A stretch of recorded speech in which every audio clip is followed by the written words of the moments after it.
First up, why America is building new statues to celebrate.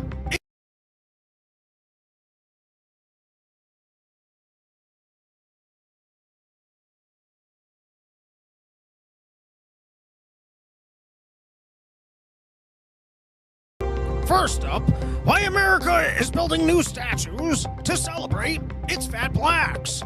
The statue, called Grounded in Stairs, raises awareness for those who can't walk them, while others point out that this statue gives many an opportunity to practice their arguing skills before traveling to Atlanta. In trying to figure out new funding for Ukraine, world leaders from France, UK, and Germany decided to really concentrate, like really focus, and maybe even come up with a business together. Next, as Republicans get better looking, liberal women struggle with what to wear. Well, even more than usual.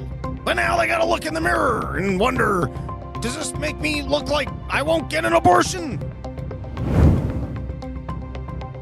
India lost 5 fighter jets over Pakistan, a disaster that apparently could have been averted if they could have gotten a hold of tech support. Are sins starting to hurt my gums?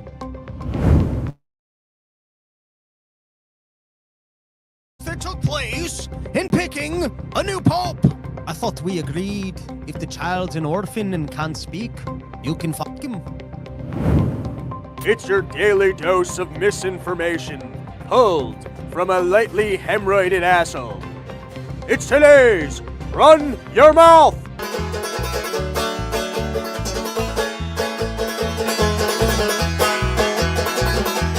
People try and tell you what you gotta do. Don't listen to them unless you think it's true. Follow your heart and your dreams. Follow your heart and your dreams.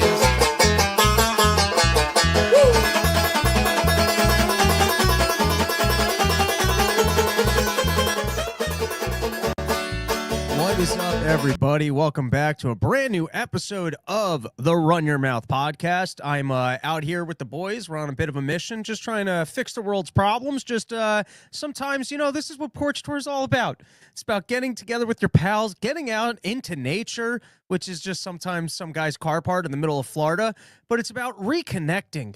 It's about getting away from that computer screen. It's about getting away from sitting indoors. It's about clearing your head, sometimes taking some narcotics and seeing if you could come up with new solutions to problems that otherwise your vision was clouded. You couldn't quite see through. You knew that there must have been other options on the table. You knew that you were getting outclassed by Donald Trump, who's doing his Sudafed and his Diet Coke, and you guys sat around, you're like, maybe if we all put our heads together and tried to get ourselves onto Donald Trump's level, we can figure out this little funding problem. So anyways, it's nice to be out here in Columbia between porches, which, by the way, www.porchtour.com. We've got more porches coming up. Shout out to a Florida sponsor. Natalie Cusera from Capital Title Partners. If you're living out in the Florida area, you're buying a home, you want to make sure that you got your title insurance so that some scumbag doesn't just claim that they actually own your home. I think that's what title insurance is for. Go check out Natalie Cusera. I've got matzo balls in the chat letting me know that I believe I was just censored by YouTube. If you got more details on that, please let me know. It seemed to me like on the last podcast of the Run Your Mouth podcast on one of the YouTube channels, there were 0 comments on the entire show, which did make it seem like that perhaps I was more shadow banned than usual. And matzo balls, you seem to be the only person in the chat right now, which is odd. Usually we get a lot of traction. Usually we got all sorts of people, high-flying energy out here. So if for some reason someone wants to live report to me that we've got an issue with the YouTubes, let me know. All right, let's get into it. All right, but I was plugging Porch Tour. Nothing but plugs on this show these days, everybody. Next run of porches is going to be out in Lorden, VA, which is just south of the Washington, D.C., Virginia Beach, and then Morristown, New Jersey. And then after that, I'm out. Austin's going to be a really big show. I think we're going to be doing a live pod with Scott Horton after that stand-up show. And then I've also got, I think it's Rockport, Texas. I keep forgetting the name of it, but that's a great time. It's got the best whiskey stash you're going to see all of Porch Tour. If you're a rye whiskey guy, it's some of the most expensive and best bottles in the world. And I'll be in the corner eating some pretzels over drinking my share of whiskey. And they're typically there. So come hang out on that one. We've got the fine folks of the Owen Glass Band. And then just a general Porch Tour announcement is that if you saw me last year, I'm doing all new jokes. So don't sit there and go, hey, I already heard this. He's doing, I'm hearing that a lot of other people, when they retour, they're doing new. I got all new stuff. We got a new 40 minutes. I'm not promising that it's all working, but every word of it is new. Except in San Antonio, where I got to figure that one out, but I'm stacking that show with some Austin heaters, and we'll probably just do the new stuff in another shorter set, but we'll figure that one out, where we're going to have a pool party that night. Don't stress it. PorchTour.com, episode brought to you by YoKratom.com, home of the $60 kilo, only place in the entire world where you can get an entire kilo of Kratom for just $60. And I like this one. Harry Bollocks letting me know that he was too drunk to remember last year. It's always new to me. You know, if everyone would drink as heavily as Harry Bollocks, then I wouldn't have to worry that much about making sure that I had enough new material to tour again. Because when 30 people buy tickets to see you in a backyard, you want to make sure that you're presenting the most professional operation. And Harry Bollocks letting me know that he's going to be in Myrtle Beach, doggy, which that show is actually being sponsored by the good people of YoKratom.com in conjunction with the Inlet Dispensary, and will actually be a free show. Gimp gladly letting me know no chat showing up here, which I think it's possible that YouTube has maybe stricken the chat feature because they want as little engagement on this as they possibly can. And Junior coming through, letting everyone know that alcohol is always the solution. I can stand by that one. I agree with you. All right, let's talk a little bit of nonsense, and then let's do a quick scoop of some of the week's biggest news stories. And then I got double duty today because we'll have to end by 1 o'clock because I'm going to be live on Part of the Problem. Let's start with this, guys. You know, I travel, and sometimes I wonder if I should let you guys know about all the stupidity that I witness while traveling. And then every once in a while, you know, I do some porches, and people come up to me. They go, I travel all the time, and you're saving me because I notice all this chaos, and I don't even realize how much chaos I'm noticing. And then you help me articulate just how much everyone is messing with me. And what I've noticed is that there's just no reprieve from the retardation. It is constant. You think you're going to get a break. I had the other night, we had a great run of porches out in Texas. And sometimes it just amazes me that hotels will spend as much money as they do to build the same room hundreds and hundreds of times, the exact same room over and over and over. They will have hired their architects. They will have hired some women to decorate the room. They'll have entire teams figuring out what would be the comfortable hotel room that everyone will be able to sit in and be satisfied. And I was staying at some random Marriott. I like the Marriotts. The Marriotts, they're solid. And, you know, a big thing that I like in a room is a desk. I like being able to sit down and get work done in my hotel room. You give me a nice desk in a hotel room, I get just as much work done on the road as I would at home. It makes a big difference if you got a desk with a comfortable chair. If you're a person that actually likes getting work done, likes reading the news, being able to put together a podcast, it's nice when a room gives you a desk. So I give a lot of credit to the Marriotts that they put good desks in the hotel room. But they created a design. I should have taken a picture of this. Mental note, in the future, take a picture of this stuff. They've got new televisions on swivels. Have you guys seen swiveling hotel televisions? Because basically what they did is they sectioned this room by a desk and a partition with a couch against the wall, and then you got 2 beds, and then you got the television in the equivalent spot of where the partition is on just enough of a swivel so that you couldn't watch the television either on the couch or if you were laying on one of the beds. Now, I'm not a big television watcher in hotel rooms. I've already complained about this. They ruined what used to be great. It used to be that you could go on cable and you could channel surf, but then they introduced a blink to the channel surfing where the information would load on the bottom of the screen before you would actually see what was on the screen. And that little of a blink, if you have ADD, just ruined the channel surfing experience. Because it used to be you would find two things that you liked at the same time and you'd have the last button. And so you could very easily flip between the two things that you were interested in. It would be like, you know, like The Godfather would be on AMC, and then like some trash, hey, is there a dead body in the storage unit would be on that channel. And the commercials would be pretty well aligned.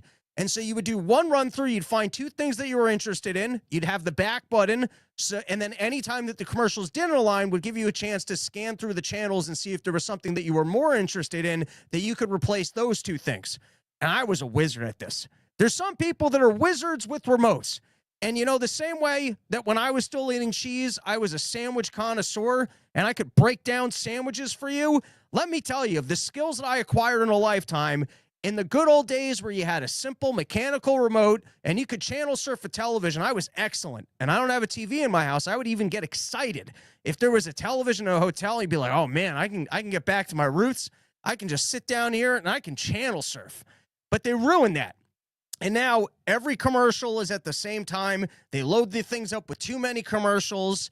You know, they turned Lord of the Rings, a 3-hour movie, into a 19-hour movie. And so television, for the most part, is completely unwatchable. But with that said, if you're a person that wanted to watch television, God bless these new hotels that have figured out an arrangement where there is no angle within the room where you could comfortably watch the TV if you wanted to watch it. And so for that, I almost congratulate the decorate, design, research team and everything else that happened at these corporations that you and I would never be able to get a job at. Oh my God, would I love if some random listener to the Run Your Mouth podcast is like, oh, I did the designs in those rooms.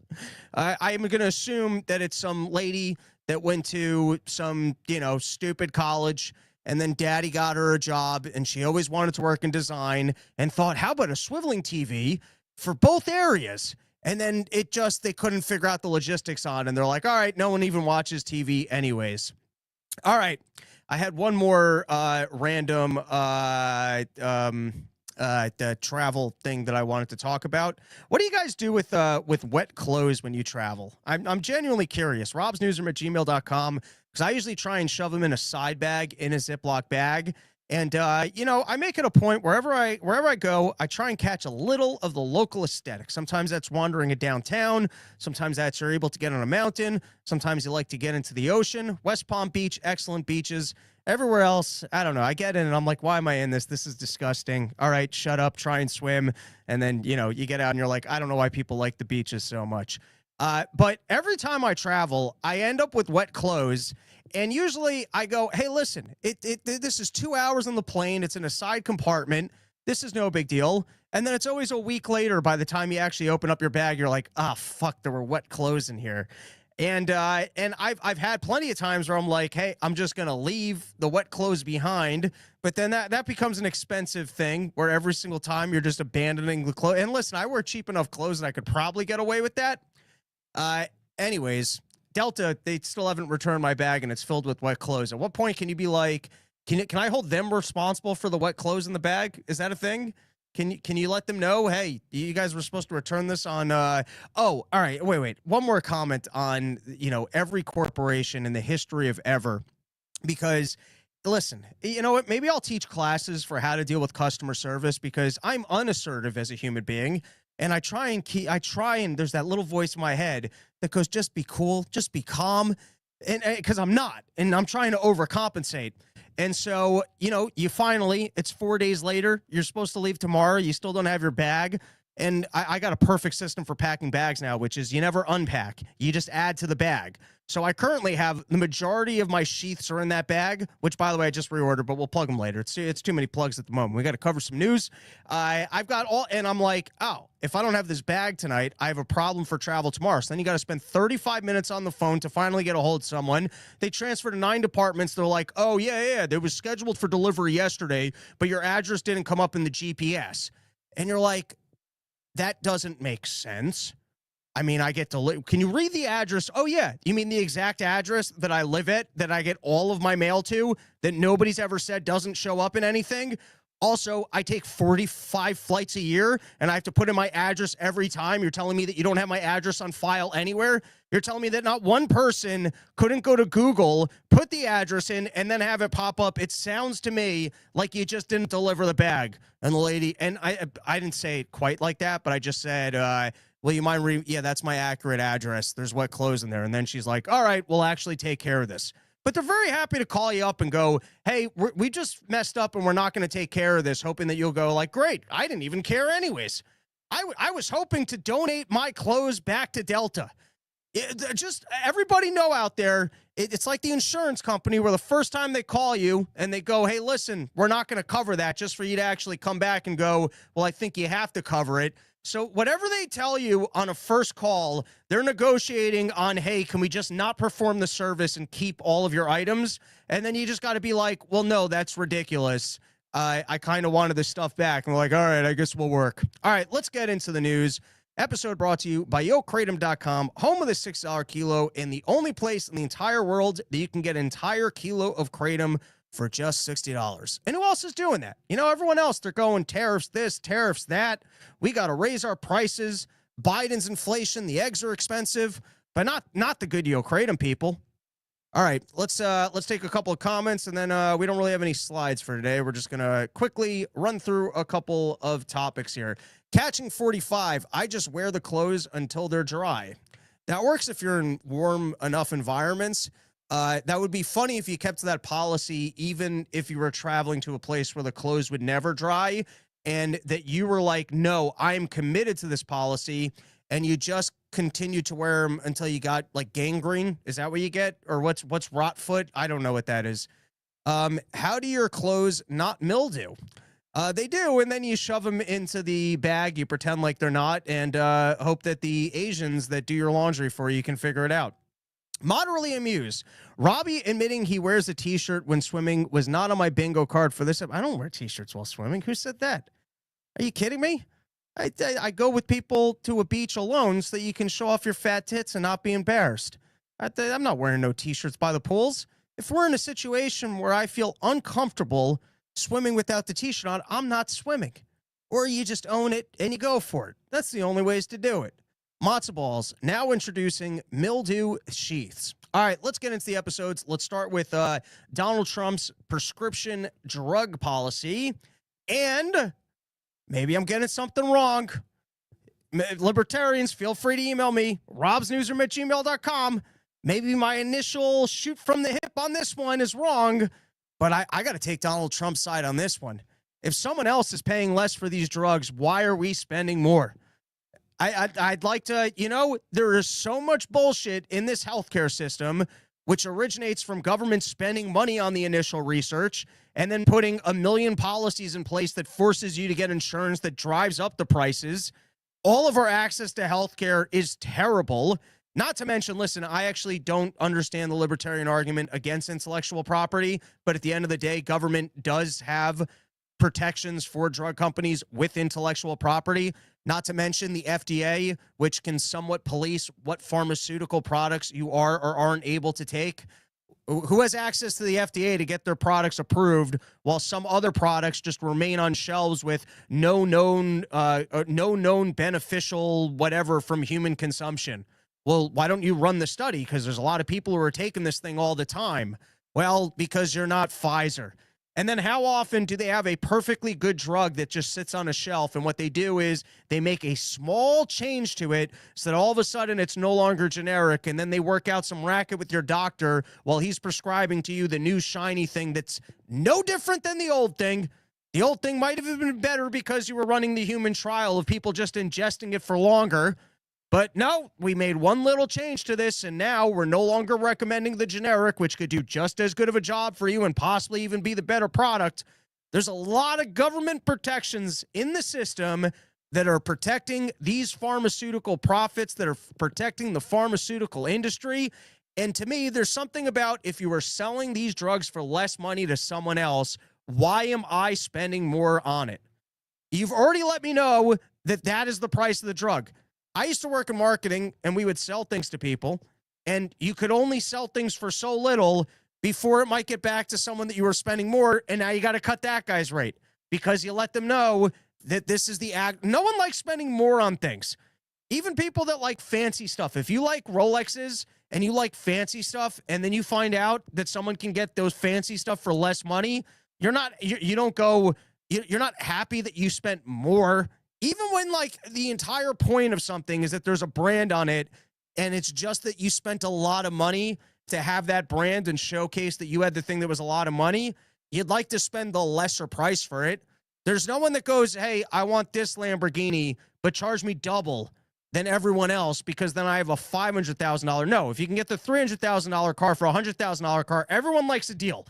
And all I'm saying is if the pharmaceutical companies have worked out an arrangement where they can afford to sell the product for less money, why are we spending the more money? What is the system here that we're getting the prices jacked up when they can sell it for less? Why not just go for the less? And now they like to claim, well, it's the research and development that Americans have to spend top dollar on the product because unless we pay top dollar on the product, there aren't as much profits in the pharma game, and then there will be less incentive for them to go ahead and make these products. And I'm calling bullshit. I'm calling bullshit on the research and development side of this because, one, I think the research side of it is somewhat socialized, and that I've heard, I didn't do a full investigation on this one, but I heard that government supports the initial research and then the drug companies come in later. So, they've already worked out a deal where the research and development side of this stuff is somewhat socialized. And so, and also, even with the prices, I understand a free market would be better, but we don't have that anyways. And I think that there's enough money in curing diseases, and there's actually enough passion in that one, that I don't believe that America being able to pay the same rate as somebody else now means that there will be no pharmaceutical profits, and we're suddenly, and that the farm is just going to abandon making drugs. I don't believe that. And then you got the story, well, there could be rationing, and that would be interesting. That would be interesting if all of a sudden these pharmaceutical companies come around and go, all right, if we can't sell this for that amount of money, we're not going to be selling it. And then in which case, my guess is someone's going to come around and rip off their patents, and then you'll have government stronger on them, and there will be. And now, the other side of this, and once again, talking out of my ass, but that's what we do here sometimes. It seems that when Obama got health care passed for the entire country, he had to work out a deal with the insurance companies where he wanted to be able to turn around to the American people and go, listen, even if you have a pre-existing condition, you're going to be covered, which is no longer insurance. And so the insurance companies had to figure out, well, how can we make that work? And so what they did was they changed the enrollment time to just a brief window of time during the year, so you couldn't just purchase insurance whenever. And then the other thing they did was they got rid of the catastrophic care plans, which would force more healthy individuals to go ahead and purchase the insurance products so that they could continue to make sure that they had their profits. And I'm sure that there were other wonky things that were done in terms of capping competition or otherwise to make sure that they could make their money. And maybe we'll get Andy back on from Crowd Health and he can explain to us this racket. So who knows? Maybe behind the scenes, the pharmaceutical companies are actually going to cut a deal with Donald Trump and they'll make sure that they get this money in some other way. And listen, maybe I'm getting something wrong here in criticizing the mechanisms of the free market and drug companies just being able to charge whatever they want. But it seems to me that if they can charge less money to other people, I don't understand why we have to spend more. And Donald Trump stepping in and going, we are going to get whatever is the cheapest price you're giving to someone else, we're getting that also. Seems like a good play to me. Now, with all that said, because this is the problem with the grandiose of Donald Trump, where it gets hard to cover the follow all these storylines and to see what actually gets executed on. Apparently, he tried a similar thing with Medicare and Medicaid, and then it got shot down by the courts for some bullshit of not enough notice and that it's supposed to come through Congress and this, that, or the next thing. So we will see if it ends up coming to fruition. But from what I have heard of the prescription price drug plan, unlike the tariffs, which I shat on relentlessly, this one seems to make sense to me. All right, let's take a couple of comments here. Moderately amused. I've been railing on libertarians that think pharma is a free market. Thank you for articulating this better than I can. You got it. Junior, we spend more to support our beloved pharmaceutical companies. Mr. Miles, never check in a bag. Just go to Goodwill, buy new pants and shirts, pack your sheets and your toiletries and your carry, and just donate the ones back to the Goodwill. Think of it like renting clothes. That's too much. Then I don't always have a car. Then you gotta take a car. You gotta waste the time at the Goodwill. I get free bags with Delta. I just shove in more than I need on every trip. I've got it down to a science. And then you also got to wear some dead guy's clothes. So I'm not a fan of that one. Matzo balls, man, Robbie, what's the world in America going to look like when we stop subsidizing the health and defense of other countries and start taking care of our own? That's what I'm talking about. Why do we have to spend more if Europe's paying less? That feels like I'm getting ripped off by the corporation. And when the corporation makes all of the pricing public enough for me to know, hey, these other people are getting the exact same medication for less money, the fact that someone hasn't stepped in sooner and going, no, I'm not spending more money on this. Brandon Hall, the U.S. taxpayer has funded every new drug in the last decade, and then they charge us X times as much as other countries. That's what I'm saying. All right, seems like we're all in agreement of that it is total bullshit. All right, short one. The church, they picked a new pope. Everyone's all excited that you got this new American pope. For a long time, I was of the mindset of listen, I grew up very religious. I don't really practice any religion right now.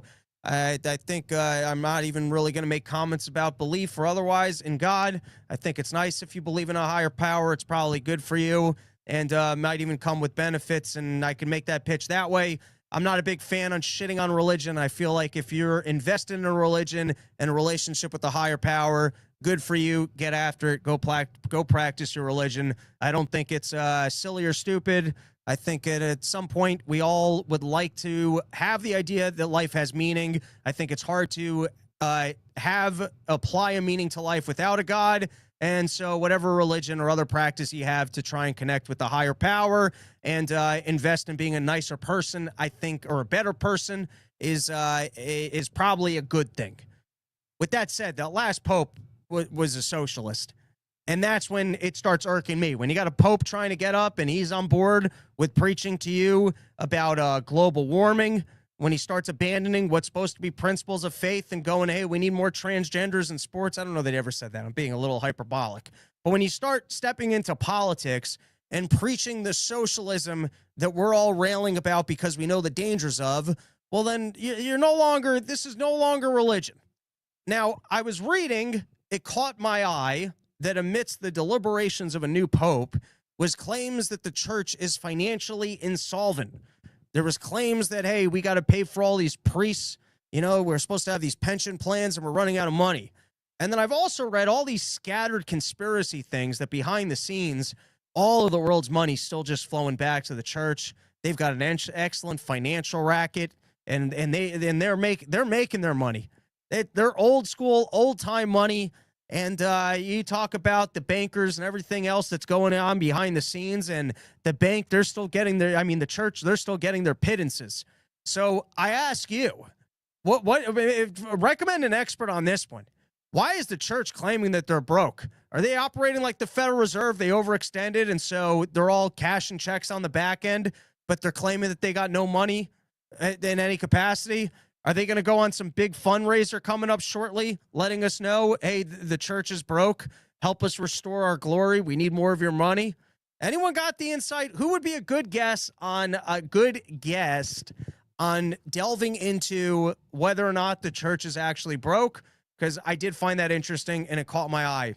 Next is you got Bill Gates, and he's talking about how he's going to give away all of his money. He's kind of trying to trash Elon Musk. Look at me. I'm such a great and charitable person. All of this money that I, got off of forcing people to get vaccines and otherwise, I'm just giving it away.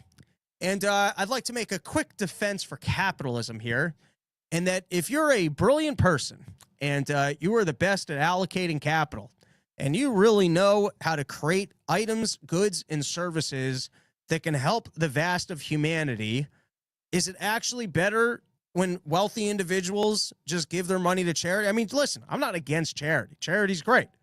But if Elon Musk were to keep every dollar that he ever had and he were to invest all those resources into figuring out how to diversify where human life can exist, and he gets us to Mars, which, by the way, Steven, who might, our Wonder Boy non-scientist, says that going to Mars is complete bullshit. Humans can never exist or live on another planet because of the foreign biomes and the fact that we evolved to live here and live here only. And even if you figured out all the engineering feats of getting to other planets, we would never actually be able to live there. That's a Steven theory. Maybe we'll have him on at some point and he can pitch it to us. But like, you're over here and you're shitting about the fact that you've got nothing that can help humanity by you investing it and doing it with your money. So you're going to give it all away, which is great. That's real nice. You're giving it to charity. But you know what else is really great? And I'm not even pro Elon Musk, but I'm just saying, if Elon Musk uses all of his wealth and resources and figures out how that we can travel the planets and advance humanity and diversify where we live so that if someone tried to nuke this one, human life could still exist. I mean, how do you shit on that usage of capital, or that doesn't benefit humanity? All right, next one. We're flying through topics today. And then after this, we'll plug another sponsor. Diddy's prosecutor can't get a hold of key witness. Guys, listen, if P. Diddy's guilty, let's send him to jail.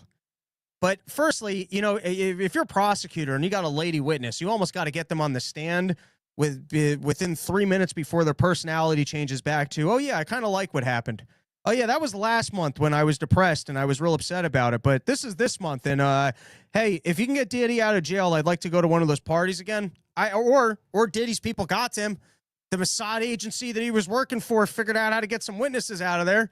But the start of the trial, from what I'm reading, is listen. I mean, he beat the lady. You can't be beating ladies. If you needed to hear that, I'll take a strong stand on that one. No beating the ladies. Not allowed to do that. We're all in agreement. But you know, for all the talk of the sex trafficking, paying a prostitute to do weird things with your long-term girlfriend, who then sticks around to continue to do the weird things because she prefers to be your boyfriend to leaving. Now, you might say that it becomes sex trafficking after you've beaten the lady, and so she didn't feel comfortable leaving the relationship. But, you know, it seems like not the strongest start to a prosecution where the claims were widespread, you know, sex trafficking, when the key witness or first witness is a person that had been in a relationship. Well, we'll see how that one plays out, you know? That would be a wild one if Diddy actually got off. And I don't think he's getting off, because I'd seen at one point, firstly, one of the initial lawyers just bounced out of it. He's like, I can't even defend this guy. And then they were starting to put forward he was on drugs when he did it. And then everyone take drugs all the time because apparently you can get away with anything. If there's a drug defense, then just make sure that you're on drugs all the time, because then if you're on drugs all the time, you can always be off the hook. So that one would make sense, but it's early and we'll see how that one plays out. Trump/Netanyahu, we got into that on the last part of the Problem podcast. The short of it is that I'm thinking that behind the scenes, Netanyahu finally fucked with Trump enough that Trump was like, nah, I don't work for you, buddy. Now, listen, he's also out there and he's telling Syria, I want you to go recognize Israel. And so it doesn't seem like he's entirely off the Israel train, but he did some bold moves, which was included negotiating with the Houthis and keeping Israel out of it. And then, of course, making them look real bad by getting one of the hostages out. And, you know, getting one of the hostages out, it's almost like a Michael Scott moment where you show up. I don't know. Let's just say you're out on like some, I don't know. You find yourself stuck in the rainforest and there's a bridge. And on the other side of the bridge, there's a tribe of people and they're standing around with their spears, and someone goes, we can't possibly get along with these people. We can't even ask them to get across the bridge. And then some guy in the office goes, well, that's nonsense. And so he sneaks across the river, and then he comes back across the bridge with two really hot tribal looking women and, you know, a big plate of ribs, and goes, hey, these people are actually really cool and we can cross the bridge. It's no problem. And so it seems like Trump doesn't want that Iran war, and he doesn't want Israel, you know, pushing as hard as they are for their influence over the United States of America. And so Trump's kind of biting back a little bit and being like, hey, relax. Well, you guys aren't running the show over here. But, you know, you never know with Donald Trump. You get excited for 1 week, he changes his mind the next week. I'm learning with this guy. He's a bit of a wild card. It's like that Charlie Day episode of It's Always Sunny, where he's the wild card character. He's a bit of a wild card character. And I know some of you guys out there, you're Trump loyalists, and whatever he did at any point in time, even if it conflicts with something he did at a different point in time, at the time that he did it, it was right because it's what he did. And so, you know, if 90-day pause on bringing back your factory jobs at only a 30% tariff level, then that was the right move because Trump did it now. It might not be consistent with getting you more factory jobs, but if he did it, that's the right move now. And if he does something different in 90 days from now, then that would be the right thing because that's what Trump did. And you can't criticize Trump because whatever he's doing, even if it's inconsistent, it's perfect at the exact time that he did it. But the point I'm just making is wild card, where you don't put too much stock into anything. You'll have good days, you'll have bad days. You'll have things that make no sense. You'll have things that you think are brilliant. It's wild card energy. And sure, you can celebrate the wins and try and ignore the losses, or you can go across the board. It was all brilliant, but you just don't see the brilliance of it. But I'm just calling it. It's wild card energy. And maybe on everything, just give it a month and seeing if he still wants to continue doing it, because there is the ADD of he just forgets and moves on. All right, next up, end of the Donald Trump trade wars. Which, anyone know? Anyone know what the plan is? Anyone know? Because everyone's so much happier, in a better place. Everyone loves that we did the trade wars. I got concessions. You're going to have jobs. China's going to be open. It's all perfect. The stock market's never going to go higher. As high it is now, buy, because it's going to be even higher. You're all going to have a job that you want. I fixed it. Well, for 90 days, and then we'll reconvene. I don't know. Everyone came to the table. Everyone gave concessions, flat 10% across the board, except for China, which is at 30%. And will be walked back for 90 days. And I guess we'll find out in 90 days if he wants to re-pursue an aggressive tariff policy with China, or if he wants to keep it at 30%, which, you know, I know you Trump loyalists say 30%. That's the perfect level for all these manufacturing and factory jobs. We can listen. Trading with China was horrible because we can't compete with them, and the wages that they pay over there and their environmental standards. But we need tariffs because that's the only way that we'll actually have jobs here. But apparently 30%, even though that doesn't cover the wage gap in any capacity, nor does it change sending jobs to Vietnam, which is cheaper, or, you know, the fact that, you know, a lot of these jobs can be automated anyways. For you guys, it's perfect level because that's what Trump did. So he's perfect. We'll see how it all plays out. Is Trump just walking back the tariff policy? Was it a 1 month thing? Did he get spooked by the movements in the bond markets? Is he trying to pull out of it before the midterms and before, you know, things start getting priced in of the time period for which there were higher tariffs? Were they actually forecasting for empty shelves? I don't know. A lot of claims that we haven't actually seen the hiccup in prices from tariffs, and it's coming down the line. And so Trump was preempting the entire marketplace being pissed at him by getting rid of the tariffs, so that when it comes back around, he goes, I understand, but I already solved it, and you're going to have a job. You'll be able to afford it, and prices are coming down. But like I said, wild card. I think anyone that's telling you that they absolutely understand it, they know what he did, they know where he's going, I'm going to say that that person's probably lying. All right, let's take a couple of comments, do a plug, and cover the rest of my topics here. Moderately amused, there was a documentary that shows how humans can survive on Mars. It's called Biodome and stars legendary actors Pauly Shore and Stephen Baldwin. There you go. I'm sure that it was quite scientifically accurate. Catching 45, Trump type of guy to cut the brake lines to make the car go faster. Adam Sutton, your and Dave's on trunk are so ridiculous. Do you guys not pay attention? First term, so ungrateful. What am I so ungrateful for in the first term? COVID? What was so remarkable about the first term? When he claimed he won the presidency and never actually proved it? When he lost the first 2 years of his presidency because he couldn't get better cabinet picks around him, and he fell victim to the media yelling at him that he was a Trump and Russian asset? Adam Sutton, look up what China tariffs were before the deal. So are you already walking back your first comment of me being ungrateful for the first term? And do you actually have a point there? What is the point that you're trying to make? Look up what China's tariffs were before the deal. You mean before the current deal or before when Trump enacted tariffs on them and then they had retribution tariffs? Are you trying to say that Trump's actions has opened up the market for Americans to import to China?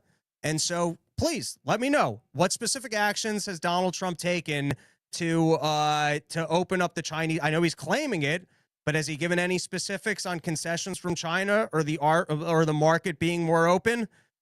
Are tariffs down in China from before the tariff war? Adam Sutton, this is the problem when people just talk into mics and don't build anything. You mean people that specialize in trying to research these topics and actually having an informed opinion? That's the problem. When people actually take some time to think about these things, then they must be wrong because they don't have the informed, they don't have the lived experience of working with their hands. And so they couldn't possibly understand the economics or the dynamics of anything, or figuring out whether or not Donald Trump has actually put forward a cohesive plan because they haven't worked with their hands. Thank you, Adam Sutton. Really informed stuff in the chat from Adam Sutton. All right, and let's take a moment to plug a sponsor, sheathunderwear.com. Guys, I got some good news for you. I had to restock on my sheaths, and I went to their website, and I don't know. Hopefully Bobby the Bank doesn't listen to this ad, because you're able to double discount over there. And that what I did was he had combo packs. I think I got a combo pack, the 3 of the super high quality bamboos, and then a 3-pack of the regulars. And they're already discounted if they're packaged together like that. And then on top of that, I threw in my Run Your Mouth promo code for 20% off. And I think I got maybe 8 pairs of sheaths, 6 pairs of sheath. Maybe it was like $180 or something. And that's all the sheaths you need. That's a week worth of sheaths. If you're doing your laundry regularly, that's all the sheaths that you need. And so I have restocked for summer porch store. I realized that my sheath, my lost some sheath underwears through the travels. Maybe I left some wet ones behind because I thought he was just going to send me more and more.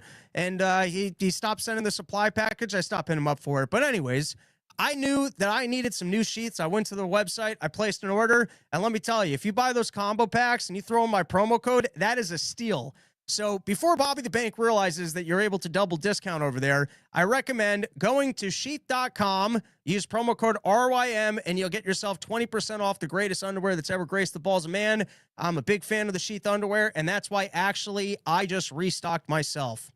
All right, let's continue with our next thing that I got on this. Trump airplane story. I don't really care either way. Well, you guys have a hot take. I feel like these are just like the nonsense stories where there's just more important things.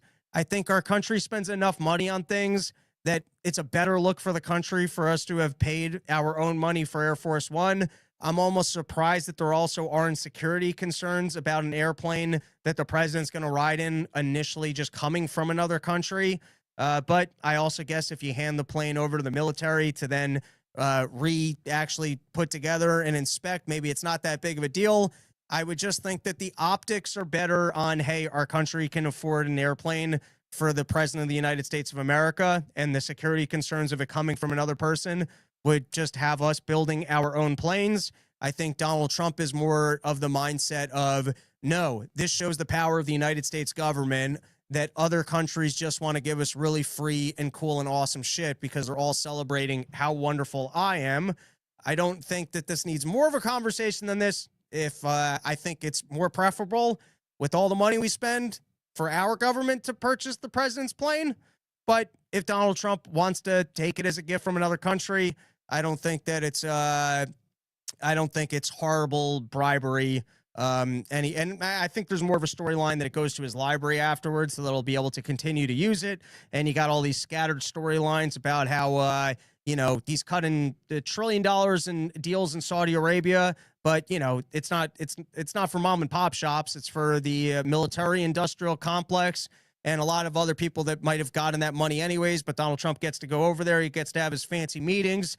And, and then his kids are out there and they're building hotels and they're working all sorts of other arrangements. And none of this is that juicy or something that I care about all that much. Let's go after the Bidens for whatever was going on in the Ukraines. And I don't think that's inconsistent. I think that there will be a level of corruption in government of people's kids getting contracts that the family probably wouldn't otherwise have gotten. It's a bigger problem when people are being bribed for policies that are actually against America's interest. And the airplane story, it's not that big of a deal. I don't think it's better, but I don't think it's the horrifying end of the world or, proof of bribery if he ends up in a plane from Qatar. Is it Qatar or Qatar? All right. Newark air traffic control. All right, guys, this is a fun one. Apparently, the system is so outdated that they use floppy disks. When was the last time you even saw a floppy disk in your life? When was the last time, what age were you when you last had to save a file or download a file or even had a computer that had a floppy disk compartment in it? The idea that planes are coming in and they're shifting from one screen to another and people are scrambling around trying to figure out what floppy disk they're supposed to shove into the computer so that they can continue to monitor the airspace. And then I thought that this was hilarious, that apparently the system was failing. And so the employees that work there were so stressed out by the system failing, they then decided that they needed time off to decompress from the stress of their jobs.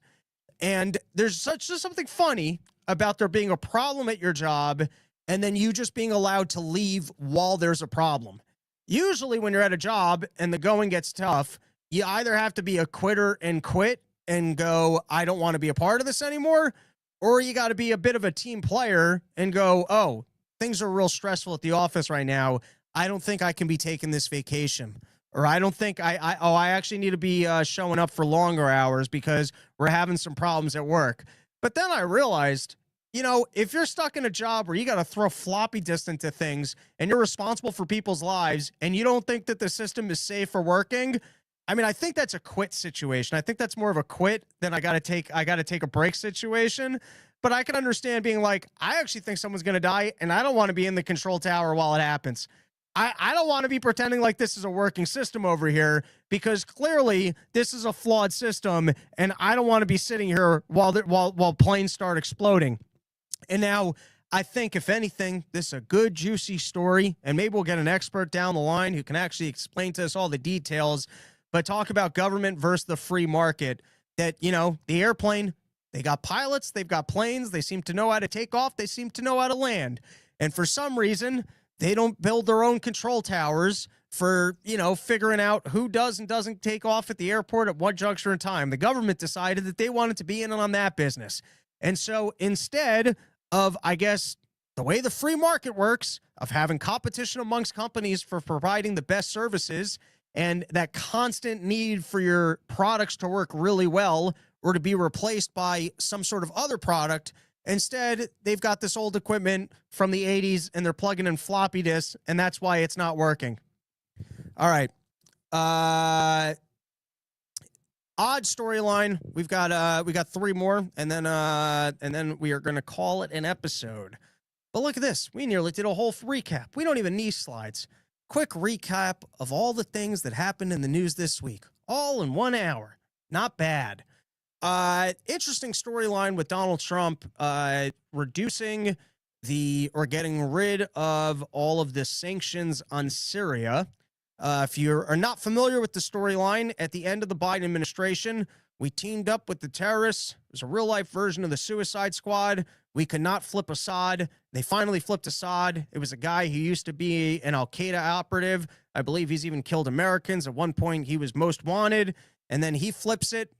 Kills some Christians along the way, but, he just lets Israel come in, take a whole bunch of military gear, and if I had to guess behind the scenes, it seems like it was a CIA operation of teaming up with the terrorists to flip them, and the only real evidence of that would be the fact that there was military gear from Ukraine that found its way to Syria, which helped in switching the guy over. Now, the fact that we're more formally embracing Syria after it seems to be our strategic asset now running the country is not shocking. It's a little bit shocking after all the scattered storylines of that this guy and his government were going after the Christians in the area. It was also interesting that after the Netanyahu break of last week, his demand of Syria was recognizing Israel, which I'm going to guess is a easy ask because that seems to be a Mossad/CIA asset that we teamed up with to run the country at the moment. But anyways, seems like Syria is moving forward in terms of actually being, legitimized and being brought into the world order, including that America will, I guess, start dealing with and allowing for business relationships with Syria. All right. Speaking of foreign wars, let's plug our last episode for today's episode, PhoenixAmmo.com. I know you guys are all out there. I know you guys all have all sorts of guns. I know you guys are ready to go, and you want to be able to go out to the range. You want to be able to, do some target practice. You want to make sure that you're fully loaded in case Sasquatch tries to invade your home. And this is your opportunity to actually have used that AR-15 that you've been practicing all the time to go Bigfoot. You ain't going to come into my house and steal my shit. So anyways, if you're looking to make sure that you've got all the ammunitions that you need, you're living in states where you're allowed to do this or over the age that you're responsible, and anything else that should exist as a legal disclaimer, go to PhoenixAmmo.com. Get yourself a bag of high-quality bullets and know that you're buying from a company that would not sell to the United States government. All right, last two topics for today. This one is interesting, and I don't know much on it, but it's worth taking note of. Before Donald Trump was told that he was not allowed to export Venezuelans because they cannot be considered enemies, someone needs to actually declare war on the United States government in order for people to qualify for the Alien Enemies Act, which is something that was used last during World War II to intern the Japanese. There was also a legal claim from the lawyers that brought it that when it was last enacted, those people were even given an opportunity to self-deport. And now you've got a new judge, because it was strucken down. You've got a new judge that has put it in place and said that if the administration deems someone to be, I think it has to be in a gang from Venezuela, then they don't need more. And there doesn't need to be due process to declare the person. The administration can just make that judgment, and then they can be treated as foreign enemies. That's the newest court case. I'll be a little bit surprised if the next court doesn't overturn that one, but that's where we're at with that. All right, and then last one is Witkoff getting back this American hostage, or maybe better, maybe prisoner.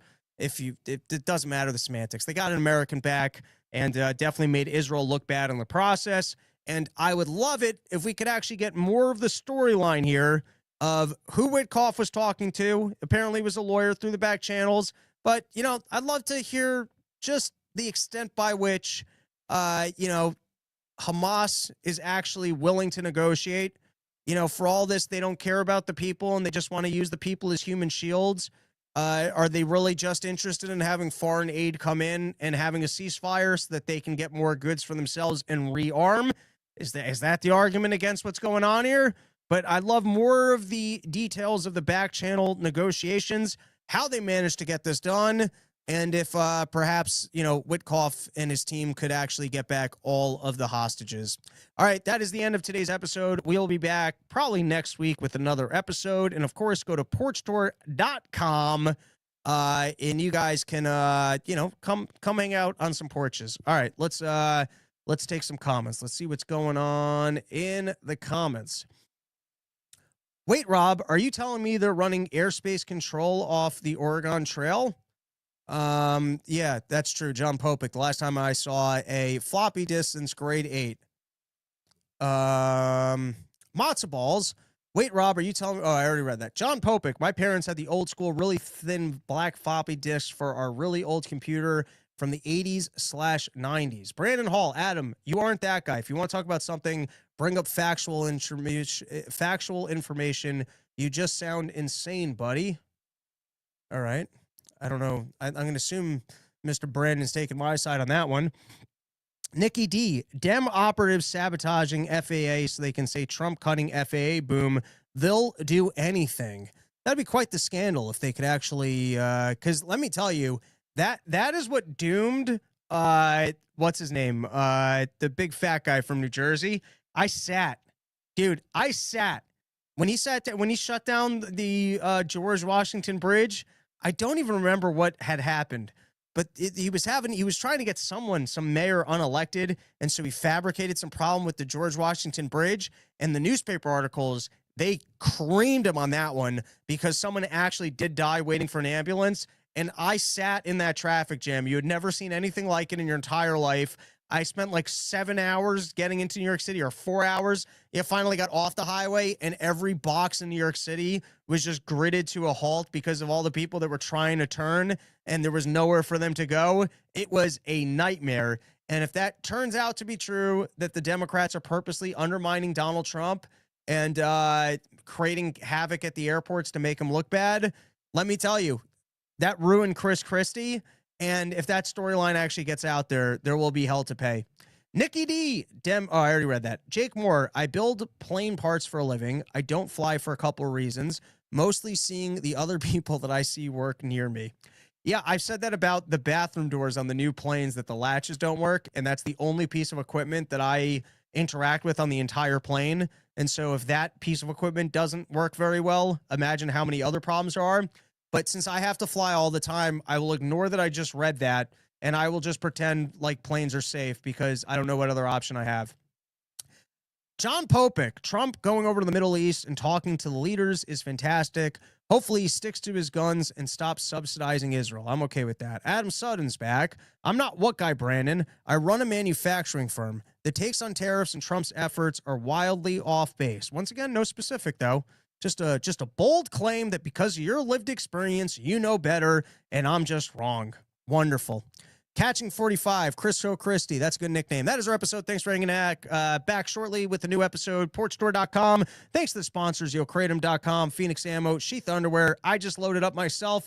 Go get on that double discount while you can. Later, boys. It's been a pleasure.